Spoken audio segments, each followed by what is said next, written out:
Hello, good morning, good afternoon, viewers, and welcome to Viewpoint with Kenneth Oguzie. It's a beautiful Saturday morning here in Nova Scotia, Halifax, Canada.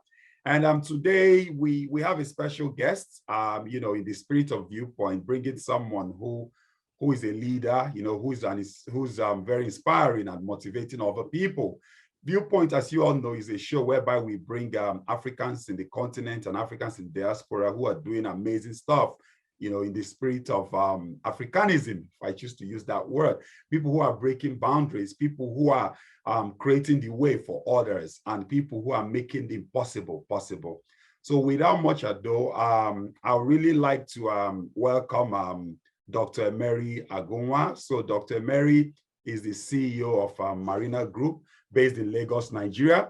He's also the chairman, Mary Agumwa Foundation, a serial entrepreneur, a project financing specialist, project management, project development, and an individual who has really achieved a lot in that sector. So I think it would be great to hear from him this morning and really want to hear his story and hopefully can inspire people. Dr. Agunwah, welcome to Viewpoint with Kenneth. Thank you very much, Kenneth. Good to have you. Good to have you. Good to have you. Yes. Good, how are you doing? Good to have you on your show. Yeah, thank you. How are you doing today? How are things in Lagos, Nigeria? Lagos is steady as always. Pressure, but we are stronger than pressure. We put pressure on pressure in this time. Absolutely. Lagos is alive and bubbling. Absolutely. But we win. We always win. Yes, that's good to hear. And viewers, for those of you who don't know, I grew up in Lagos as well. So Lagos is in Nigeria, western part of Africa, and very cosmopolitan city, and pretty much I call it the heartbeat of African continent because that's where a lot of stuff happens. So if you're looking for opportunities in the continent and the subcontinent, Lagos should typically be one of your first port of calls. But I don't want to go too much into Lagos. This is all about Dr. Agunwah this morning or this afternoon or this evening, wherever you are. So we would just want to kickstart real quickly. Dr. Agunwah, tell us a little bit, who is Dr. Agunwah? Tell us a bit about yourself. Okay, so thank you very much for that question. I am an ambitious African who is cut out to see a transformed Africa, or not just the continent, but the people of Africa across the globe. So particularly, that's who I am. My name does not define me. My occupation does not define me. And my finances do not also define me. What defines me is my purpose, my connection to humanity, and that's what I'm going to introduce myself as a passionate African. I believe in Afro-capitalism. I believe in the growth of Africa. I believe in the prosperity of Africa. I believe in the economic emancipation of Africa completely and entirely. So that's who I am. Every other thing can be added along the line, what I do by background in the education, but the core of who I am, which is the vehicle that totally encapsulates me, is my vision for Africa and for Africans. Wow. I'm blown away. I love that perspective. I love that perspective. The fact that you're defining yourself by your purpose and the vision you have for this beautiful continent called Africa. And I think that's the spirit of what we do here at Viewpoint. And I think it's really a pleasure. I think our viewers will really want to know more about, in terms of your experiences and really what is your perspectives around, where Africa is heading and what needs to be done. But I mean, before we, dive deeper into some of the other questions, I know you do a lot of work, your specialties around project development, financing solution, business finance, infrastructure, and all of these pieces. What was the motivation? What's the story behind that? Because people typically would, go down a path because of one thing or the other. For some people it's small, some people it's major, but I want to hear from you. What was it for you? So I tell a little bit of my story, okay? Yeah. I grew up in basically a middle-class home, not rich, not poor, okay? I wouldn't say we are closer to the poor than we are to the rich, but somewhere very far from the rich. Okay? I like that. But not close to the poor, but very far from the rich. Yes. And basically growing up was where to, as an intelligent guy, the plan was to go to school and do well and see if I can probably get a good job. And but somehow I stumbled across a book that changed my life. Okay. And Think and Grow Rich. And I read the book, and after that I stumbled across, I guess that was in 2004 or so, or 3, I stumbled across Rich Dad Poor Dad by Robert Kiyosaki. Yeah, I've read that book 3 times, so I know. And yeah, interesting book. And every day it really seems to give you a new perspective. And absolutely. Yeah, but after that, I started asking myself, there's got to be more than making few thousands of dollars or millions of naira.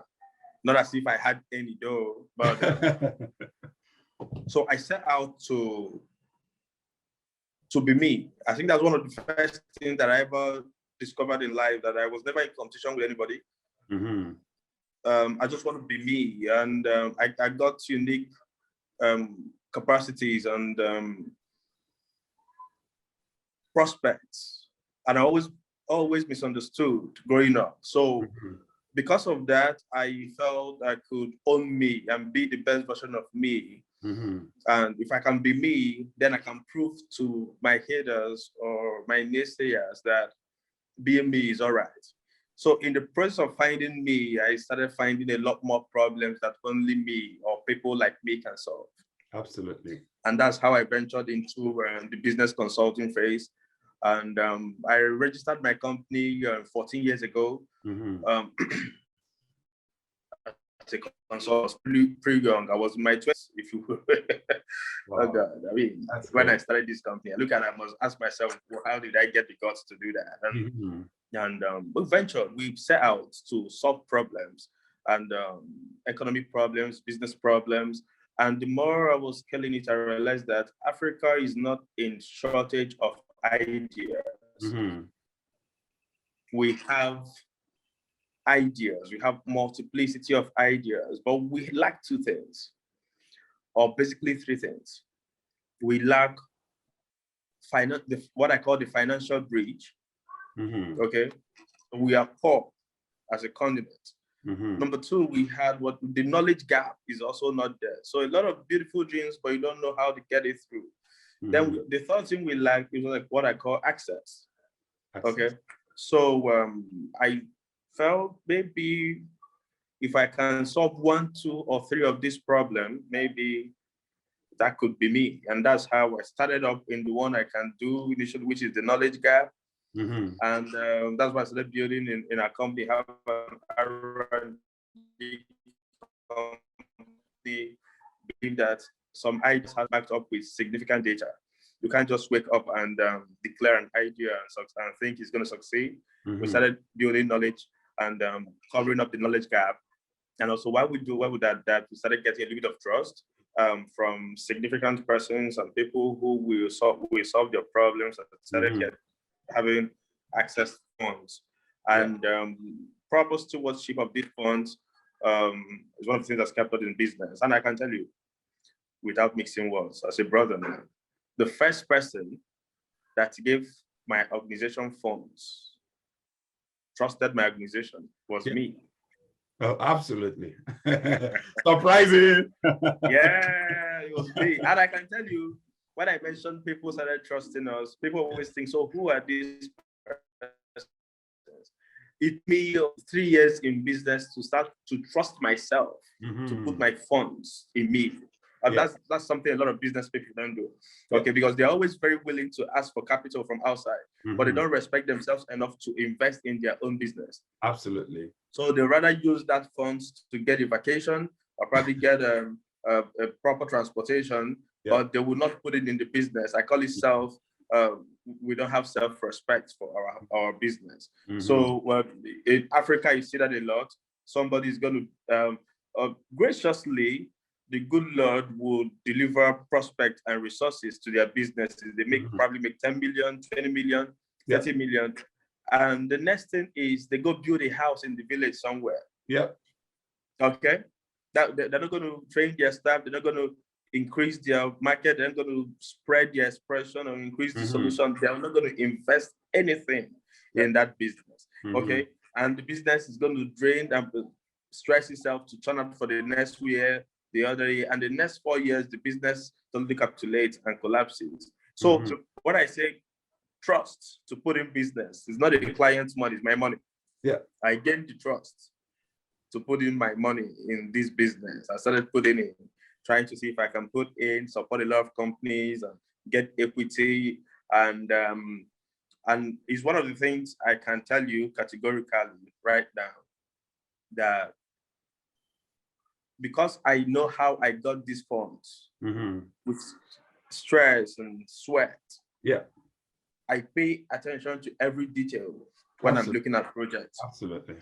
Every detail. I don't look at beautiful business plans. After looking at a business plan, I look at the person with the business plan. I want to know what you've done for yourself within the past 1 year, 2 years, 3 years. And after that, if you have not made any progress as an individual, it's basically impossible for your organization to make progress if you are the one at the driver's seat. So these are a couple of my motivations. As I see, I'm enjoying the ride. Africa is a lot behind what's going on. Economy is collapsing every now and then, and it's interesting that an average businessman in Nigeria doesn't understand how the stock market works. Okay, and they don't even know. And here they're also claiming some kind of intelligence now with the digital wave and the crypto movement. They say, what is that? You don't understand what's going on. Crypto is going to swallow Africa like a shark, because the guys who are dealing on this, they had strong GDPs, they have their productive economies, production driven. Now you do crypto as Africa, as a consumer nation, you're gonna die. It's just a matter of time. So I'm trying to see if I can build the knowledge gap as much as put in access and also solve the financial problem. I believe that by next year, we should be able to go public by God's grace, so that we can get capacities to help a lot more systems. Yes. Sorry, I took a lot. I answered much more than you. No, it's okay. I mean, I can see how motivated you are in terms of speaking about this, and you speak about it with a lot of pride because it's something you put in your sweat. So both sweat equity and of course, real equity into the business. And I wanted to ask you something like around your challenges, which you overcame while you were doing this. But I wanted to touch on something briefly, which you spoke about, because I get this opportunity where I sit on some of these entrepreneurship panels or stuff where it's like we have young African entrepreneurs, intelligent people, and the consensus all the time is around finance. I want to start my business. I don't have money, blah, blah, blah. It's always, that's the same thing. And you and I seem to have the same sort of thinking around. Sometimes, it's bigger than that. There are a lot of other smaller pieces that need to come together before that. And sometimes you're not paying attention to those pieces and all of that. But I wanted to hear from you real quickly, so for those who would jump on the bandwagon of, Dr. Mary, you come from a middle-class family. Kenneth, you come from a middle-class family. I don't come from that sort of family. So you have some form of privilege. That's why you were able to even... What would your response be to them, for those ones who said they don't have that sort of privilege like you and I probably would have? Yes, I have a couple of folks. Even today, one guy was telling me that. He said, you're privileged. I said, I will not tell you I'm not privileged. I'm privileged, not that my parents had funds, but I'm privileged to have intelligent parents, okay? Who taught me that money is not everything.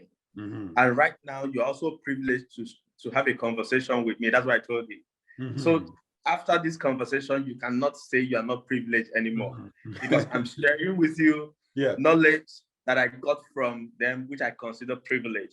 Yeah. And I And you always give tell it to him them, for free. You're not paying him, right? He's not yeah, paying you. You're giving it to him for free.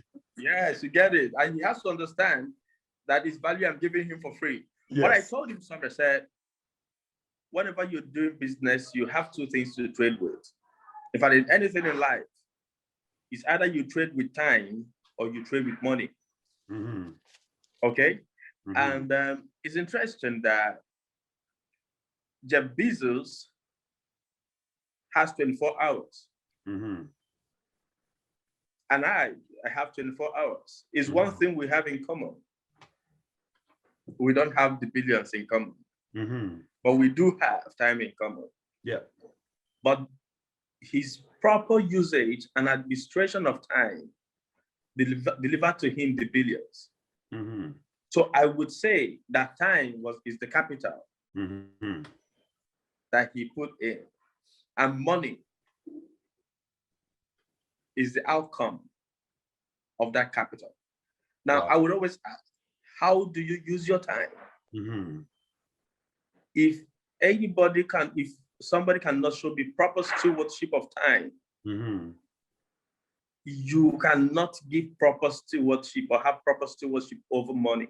Mm-hmm. It's not rocket science. I agree. Okay, I got 2 daughters, and I have an option to be a proper father by spending time with them, or to be a fluke or a fake father that looks proper by spending money on them. Mm-hmm. So if I can't make my daughters laugh, but an iPad can make them laugh, then I have failed in my role as a father, because money is now the father of my home.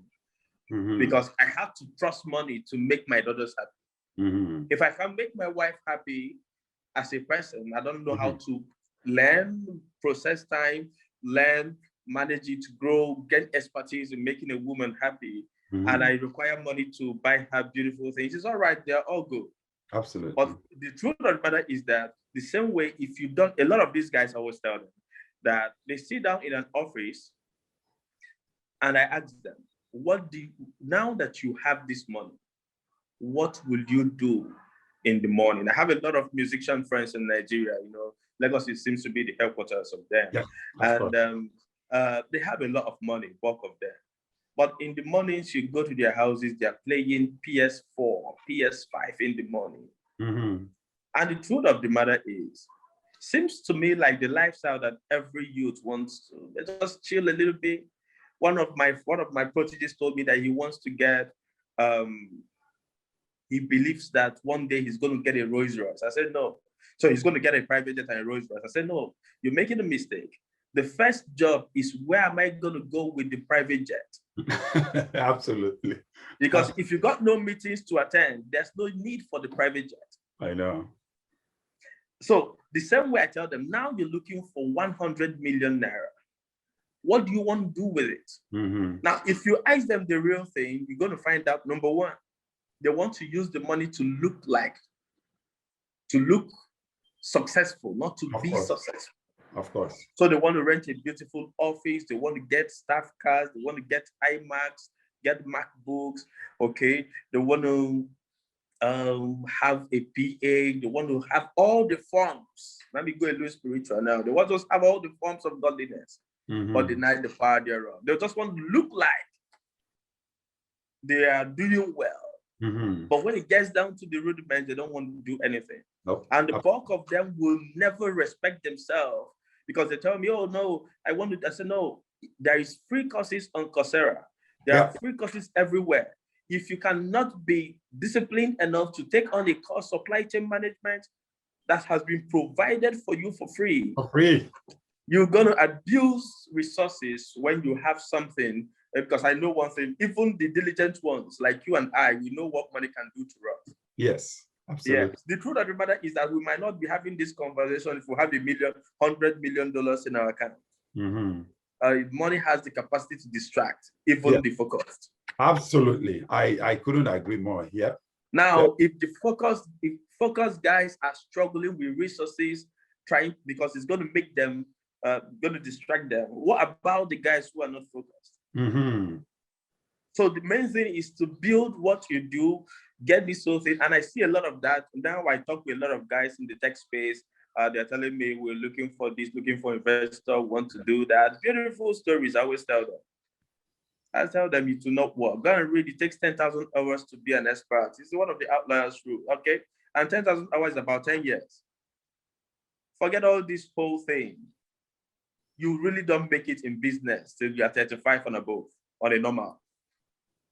All this millennial craze that people want to blow at 17, at 21, at 25. Okay, now there are exceptions to the rule, but you have to grow in the ranks. Absolutely. You have to learn the trade. You have to understand what it is. And I said, if people would take time and observe nature,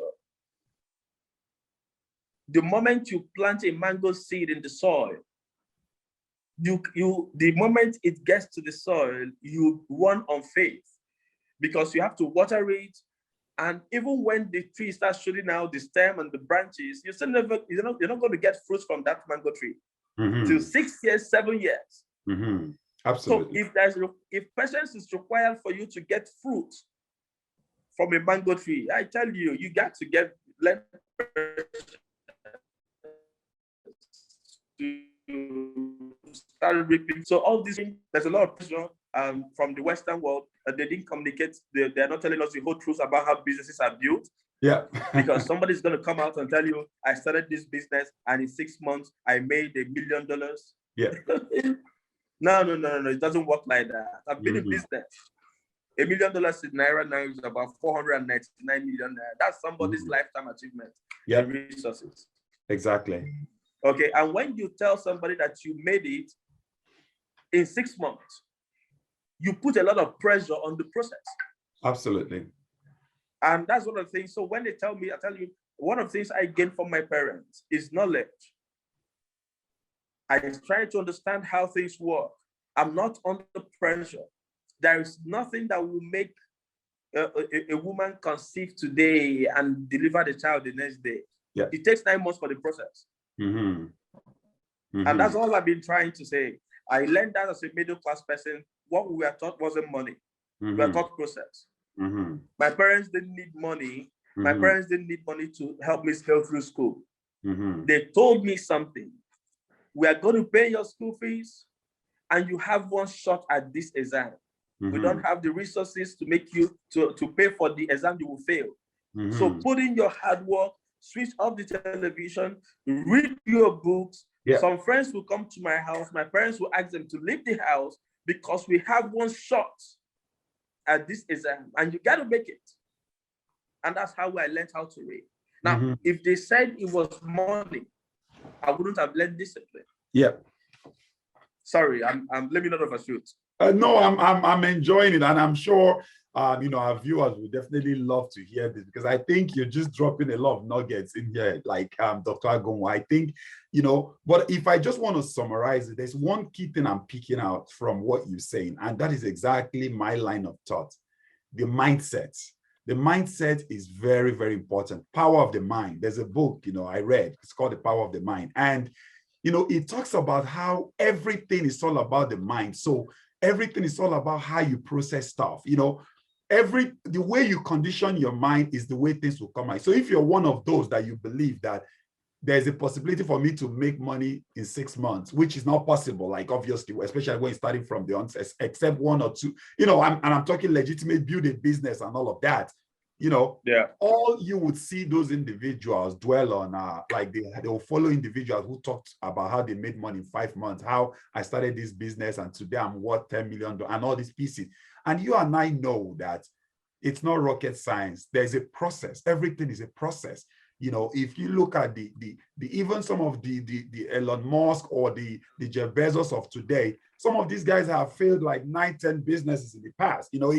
These are not individuals who just woke up and one day became millionaires. There's a reason why people fail in these businesses, because when you fail, you learn lessons and then you sort of keep mastering your game. You read a lot of books. You spend all of this time building yourself, because one thing is making the money, the other is managing it. Managing is actually the more difficult part, like you said. So it's like I think you spoke a lot about mindset and, understanding discipline, habits, all of this investment in human, which I think is important. But, I'm going to ask you, you've gone through all of this, you are a successful businessman, entrepreneur, you run your own foundation, which gives back to the community. Kudos to that.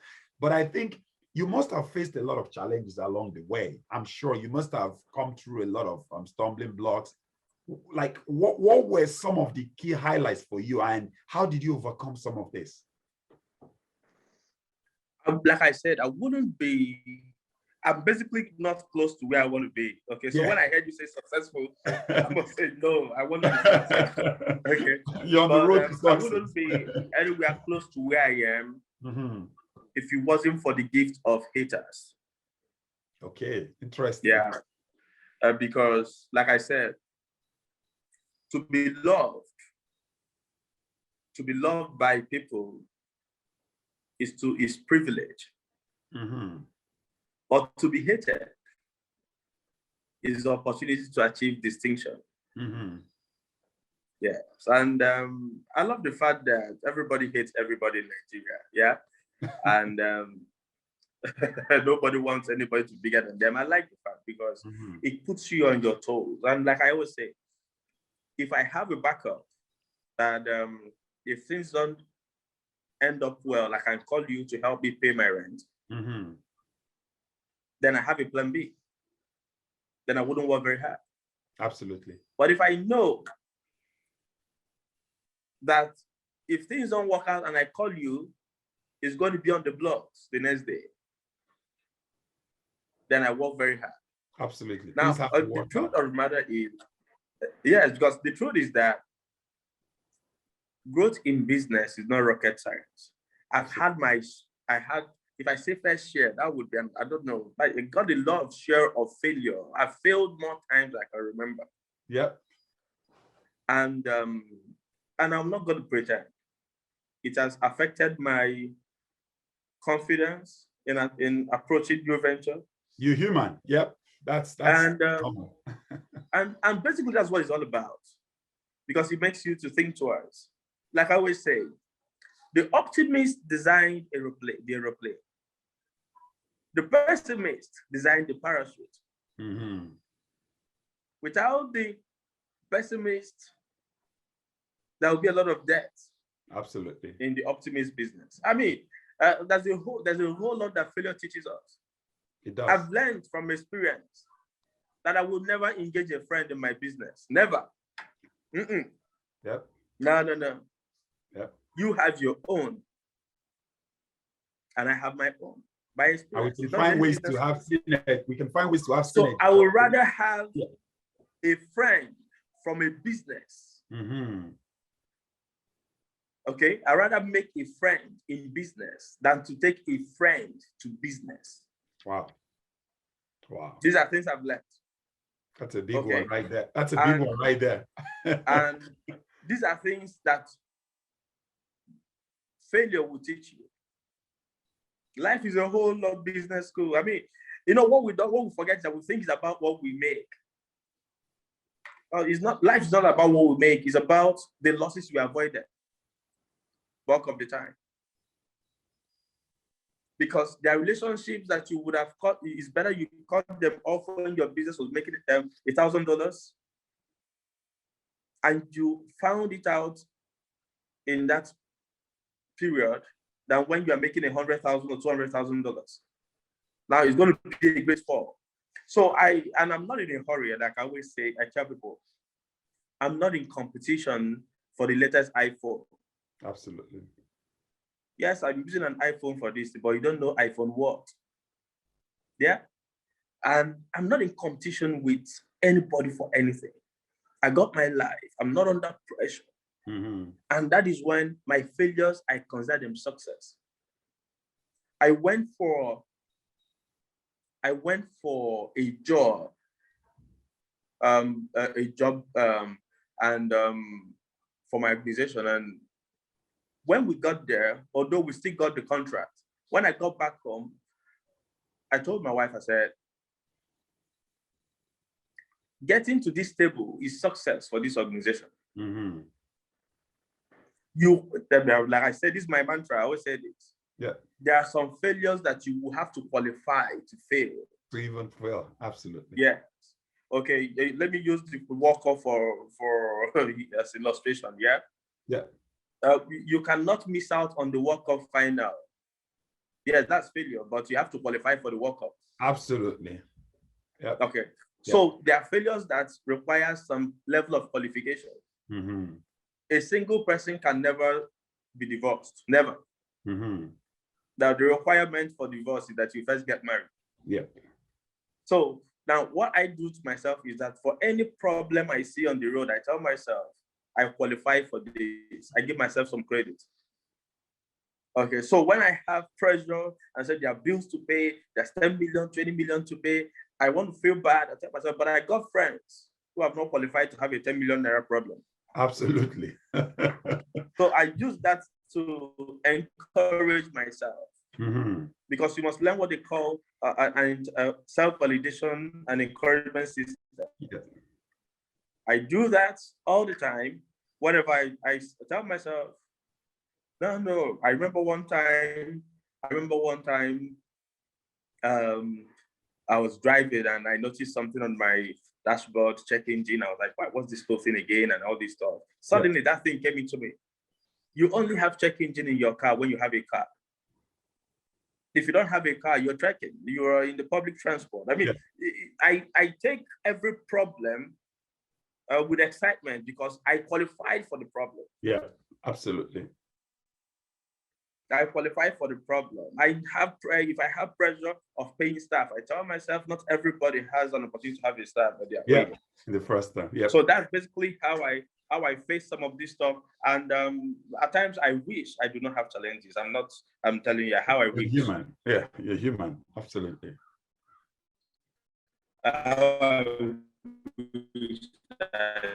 Challenges. Seems like the older I get, the more the challenge. For the first time in my life. Moreover, how is Canada? Great, yeah? Yeah, it is. You see now, for the first time in my life, I'm considering joining you in Canada. You see it? Yeah. Because I am going to a point where Nigeria is not getting safe for me anymore. Where I'm not seeing the future for my kids no more in this country. I don't see it no more. Now I'm also asking, I've gotten a new problem, I can hear you. I've gotten a new problem, a new challenge. But what qualified me for that problem is because I'm making progress. Absolutely. So that's how I see it. So for any problem I see, I know I'm qualified for it. So I keep taking my challenges in good faith. Okay. Knowing that this one will come to pass, and it's going to pass. It's just a matter of time. Yes. So taking the challenges in good faith. And like I always say, failure is part of the process, failure is part of the process. It is. So, I mean, that was like a very, very good summary you gave there, and so much to unpack. Trust me, if we go on, we will probably spend 2.5 hours, but I'm sure the viewers will love this. Like, I'm loving a lot of things. There's a lot of stuff you've actually spoken about, which I'm going to think about. And I think personally, I would also apply it. I consider myself a deep thinker, someone who's made a lot of progress in mindset shift and all of that. But there are a lot of things you just pointed out today, which I'm like, I never even thought about it this way. And, I think that's important. But I mean, so to be a bit specific now, if you had 3 advice you want to give to budding entrepreneurs, just like I want to pick 3, what would that be? So I don't have any three advice for any entrepreneur. I don't believe that any 3 entrepreneur needs 3 advice. It all depends on where they are coming from. So, but if I'm ever going to say an advice for an entrepreneur, whenever you want to create something or whenever you want to do something, please just be focused on the problem you want to solve. Don't be moved by if you put in this, you get this. The clear question is, what problem am I solving? That's the only way you can get better at service, because entrepreneurship is about service, it's about solving problems. Number two, if there's anything like number two,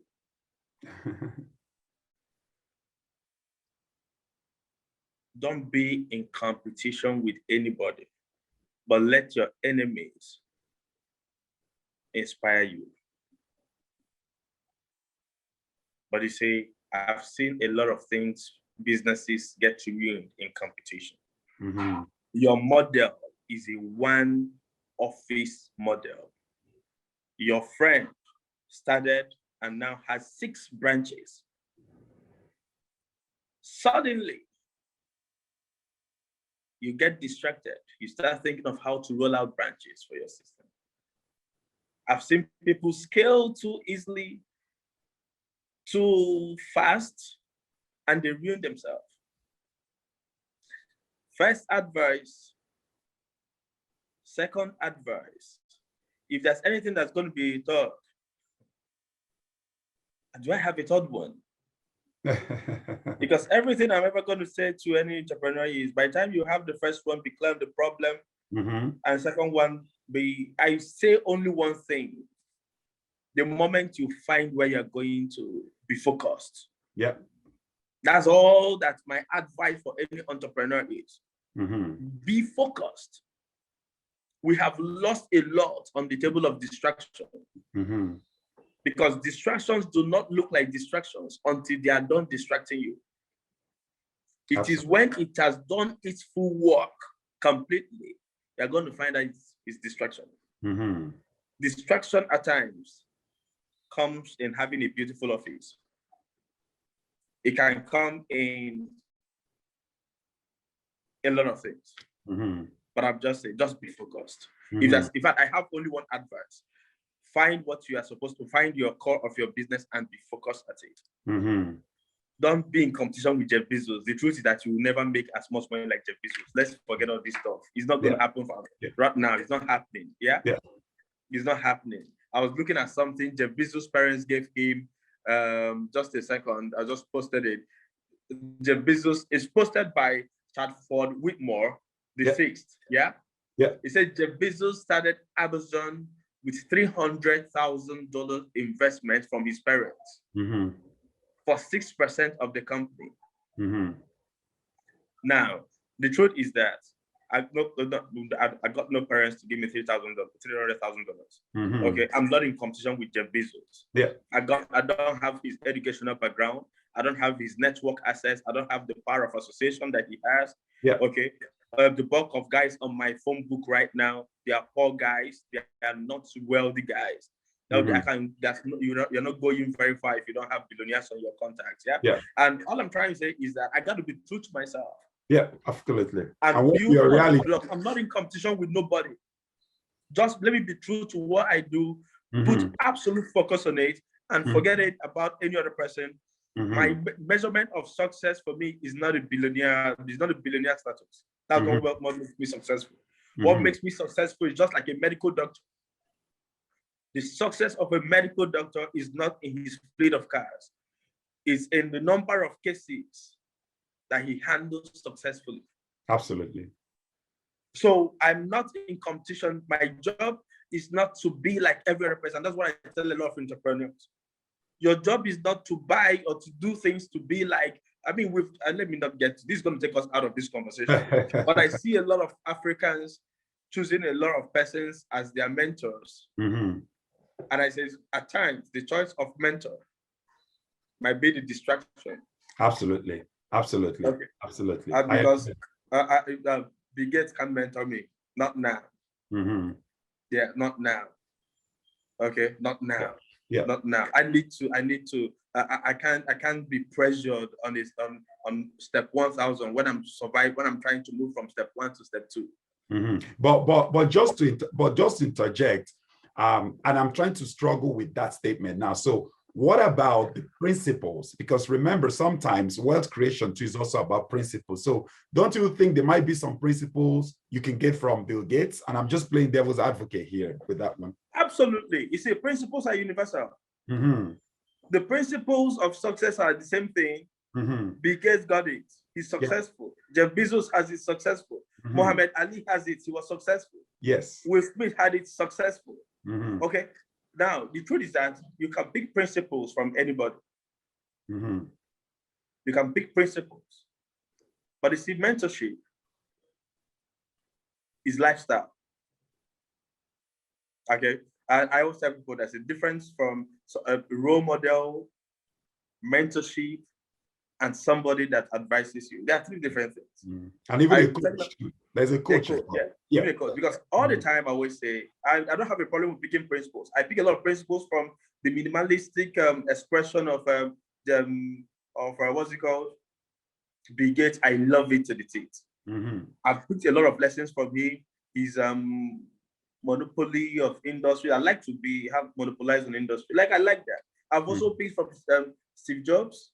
But I also pick a lot more. Like I use Bill Gates a lot for it. I said, Bill Gates is smart enough to know that Apple is more profitable than Microsoft. So he has more shares in Apple than Steve Jobs has in Apple. Okay, and that's smart. I'm going to learn that. So principles can always be learned. But I always say things for Africans seeking to be mentored.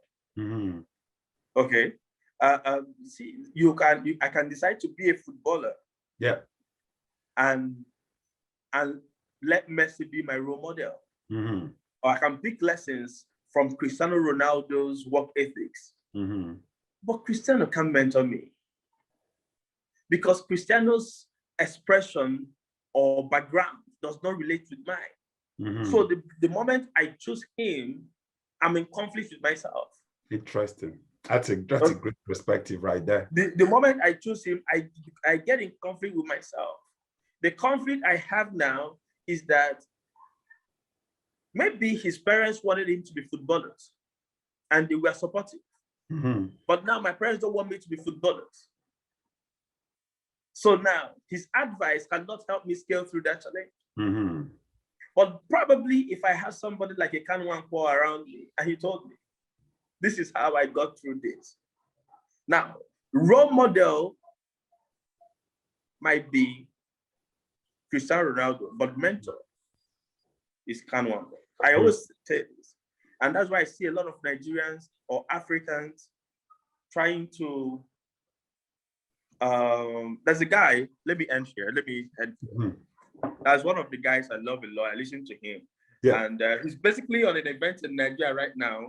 Grant Cardone. You've heard about him? No, not really, no. Grant Cardone, the 10 times guy, very interesting guy, motivational speaker, billionaire, very interesting.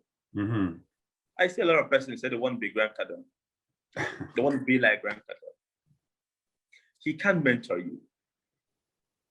He's going to tell you things like, oh my God. An average Nigerian doesn't know what mortgage is. So I tell you, worst case scenario, mortgage your home. Refinance your home and all of these pieces. Yeah. I don't have home. We're struggling to eat. Now, he can't relate with that. And he can't advise you on that. So you are stuck living a false life because you chose a mentor that is not on your path. But lessons can be learned from anybody. The lessons of survival, how some Oprah Winfrey came out from abuse to become a billionaire is all right. These things happen. But now, how do you let Oprah Winfrey mentor you as a lady when you got a husband to keep? Because now you can pick her lessons, but if the way she mentors you and tell her, my husband doesn't want that, she wouldn't understand because she doesn't have a husband. So if she's going to advise you, it's more likely going to ruin your relationship. I don't know if you get what I'm saying. Yeah, I do. So I am very mindful on who Africans chooses to mentor them. Okay, and that's why I mentioned some guy in politics, and I say things like, Barack Obama is a wonderful role model for Africans. Mm-hmm. Came into a system that didn't accept him, rejected him because of color, Mm-hmm. and he stood out excellently. No scandal, nothing. That is it. But how would Barack Obama be your mentor? Okay, because I see a lot of guys say, Barack Obama has to be my mentor. I say, no, he can mentor you. This dude has a different operating system that works in America. He will tell you, take education loan, college loan. No, there's no college loan in Africa. That's not college loan. Okay, the software, the operating system does not work. And I'm very mindful when Africans take Westerners or Europeans as mentors, because sincerely they want to help you. But the connecting point is not there. The connecting point is not there. Somebody said, oh, all the billionaires, all the tech guys started up their company from their garage. From their basement. Yes. I told him, he said he's looking for who has a garage or a basement. I said, no, see that? That's funny. You can pick the lessons, but I can tell you, if some of us had garages and basements, maybe we could have had a startup point. Yeah. Okay, somebody's going to tell you, I remember whenever I'm under pressure, I take a walk, even if it's 1 a.m. or 2 a.m. I tell you, dude, you live in a civilized society. Yeah, I know. If you try that in this country, I would have said your phone will be missing, but you will be missing. Yeah. You will be kidnapped. Okay, so I'm trying to be when I tell Africans, very soon, if we start growing, by the time we get to 2 or 5 over 10, we can start understanding some things about these guys. Absolutely. But presently, let me explain something to you. Why in this conversation, are you ever in doubt that the power is going to go off? Well, I always have that thought. You mean from my own side? From your own side? Oh no, it's not a thought at all. Yeah. Get that. But how do a mentor factor in that thought? Absolutely, exactly. Because they can't even relate to it. An African is always in a hurry to make sure he finishes before the part interrupts. Nice. Yeah. You get it? Yeah. Now you got a mentor who you are trying to explain this, but he won't understand. Okay. You won't understand that it's not as if you hate online courses. But you are also mindful of data costs. Absolutely. Which is very high here. Absolutely.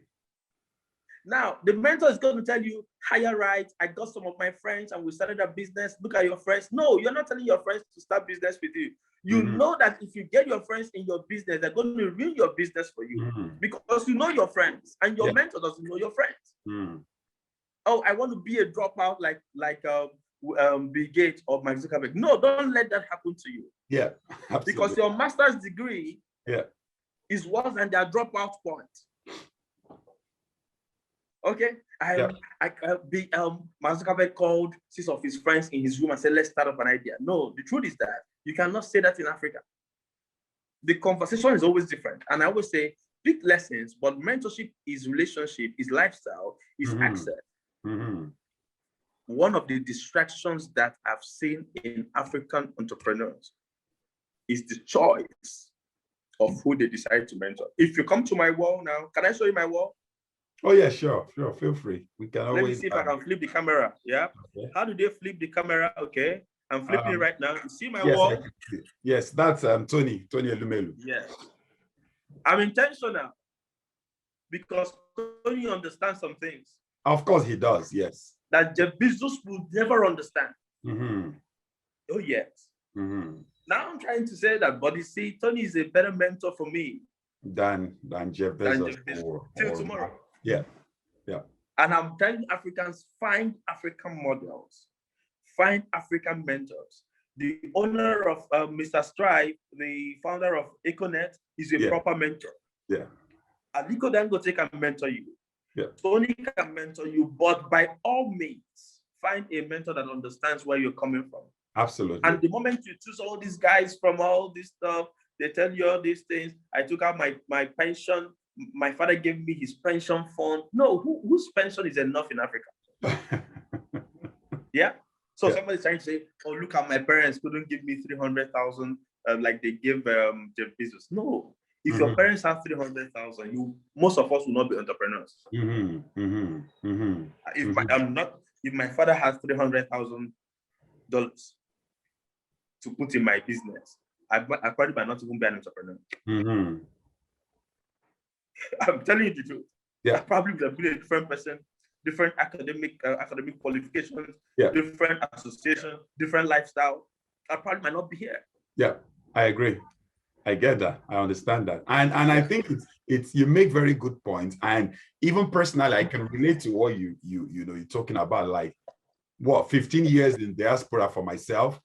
But every time I go on Instagram and I'm listening to the likes of, Tony Elumelu, or you talked about, Strive, Masingwa, and some of these other people, like successful businessmen who know what they're doing and work with principles. There's a connection, there's a connection. Everything they talk about sort of resonates with me. And because I can really see that this individual is sort of mirroring my background. This individual is talking about a lot of things that I can actually feel. Like I even though some of them, I am immune to them because of my environment, but somehow directly or indirectly, I can still have some impact, or I can still correlate with what's going on. So I agree with you in the choice of, mentorship, or who is mentoring you, someone who can actually relate to your fears, relate to your worries, and, and whom their story sounds so familiar to yours. It's very, very important. So, I mean, you make excellent points there, Dr. Agunwah. Anyway, so thank you very much. I hope I didn't overshoot. I'm seeing that this 306 already. No, it's okay. We're just rounding up. Sorry, I probably would just it's okay. It's okay. I think, like they say, you don't know, time flies when you're having fun. So I think this is a wonderful discussion. I'm really enjoying, to be honest. But I also have to respect your time. So I'm just going to probably close it with this question. Now, I just want to zero in a little bit now on your business. And I know you are in the, project development, providing finance solutions, in Nigeria and of course in Africa. What are the opportunities and prospects for that field, in terms of, because, and the reason is that I do a lot of work around international trade. I work with investors and all of these pieces. And of course, sometimes when we're looking for investment, we typically go into these whole issues around bank guarantees, sovereign guarantees, and it gets challenging. But what are the prospects or what are the opportunities around, project development and financing solutions in the region, just like your business is doing?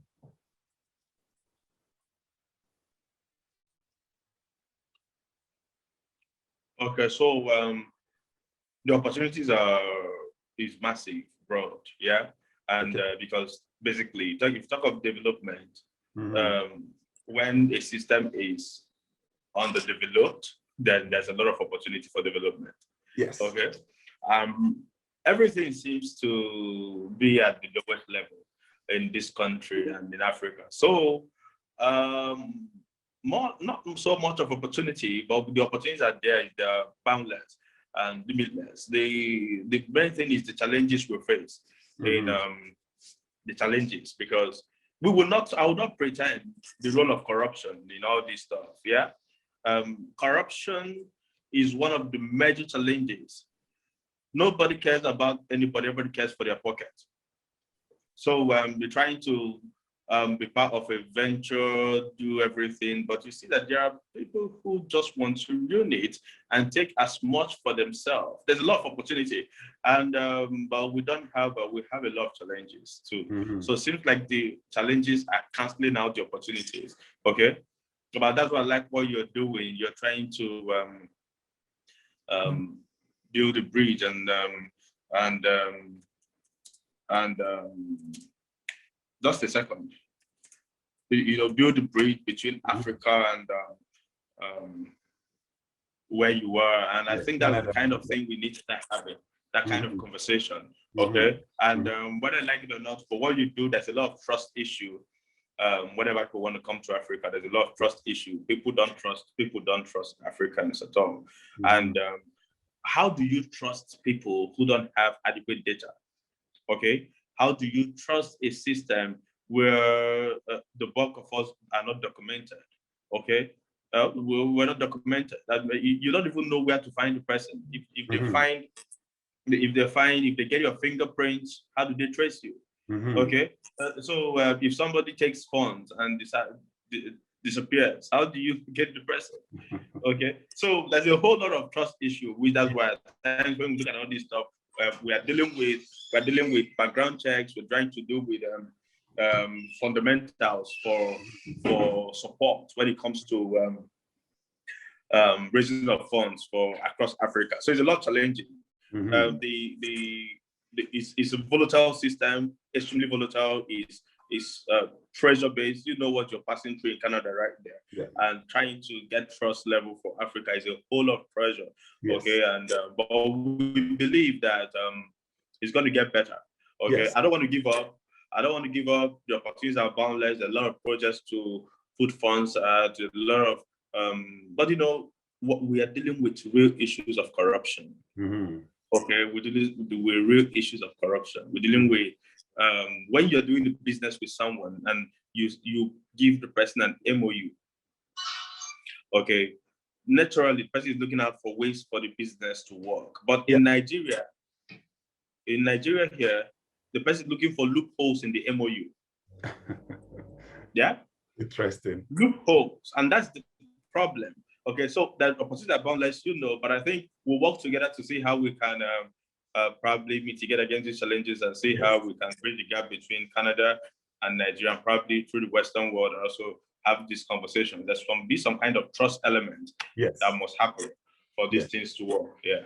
Yes, I agree. Thank you. I think you hit the nail on the head. You know, we are not where we want to be, and we are not where we used to be. And I think one of the things we focus is really having conversations like, you know, for people to listen to, you know, individuals like yourself who have navigated a lot of things. And, you know, over the years, you build a level of credibility and really find ways for you to tell your story from an authentic standpoint, which helps in building some of this trust, because it's not all doom, you know, all doom. Sometimes there is still like a ray of light, and there are a lot of amazing and fantastic Nigerians, West Africans who have, you know, who still are very principled around trust, integrity, and doing business.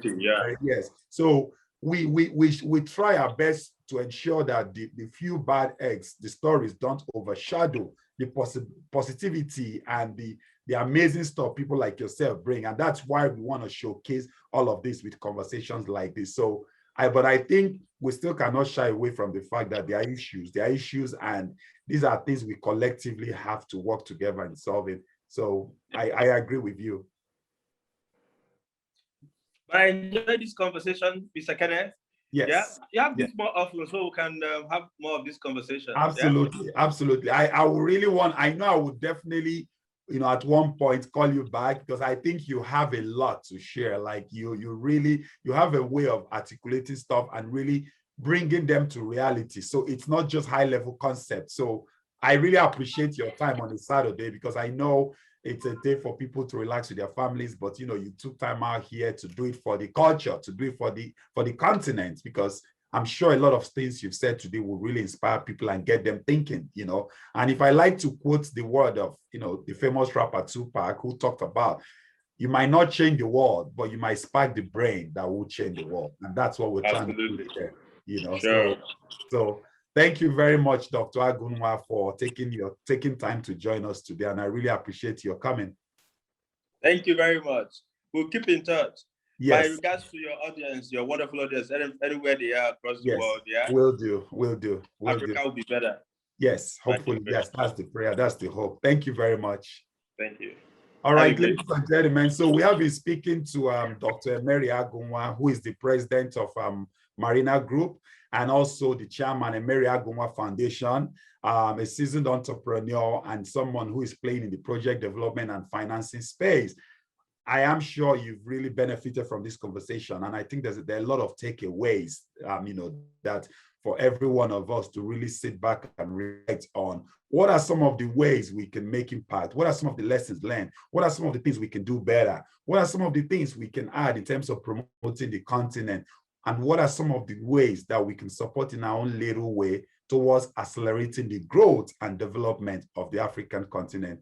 It's been great having you all again, and feel free, please don't forget to follow us on all our social media handles. It's Kenneth Oguzie, so it's on YouTube, on Instagram, on Facebook, and of course, Twitter. It's been an exciting edition again of Viewpoint, and I'm looking forward to having our next guest. Stay tuned. Thank you.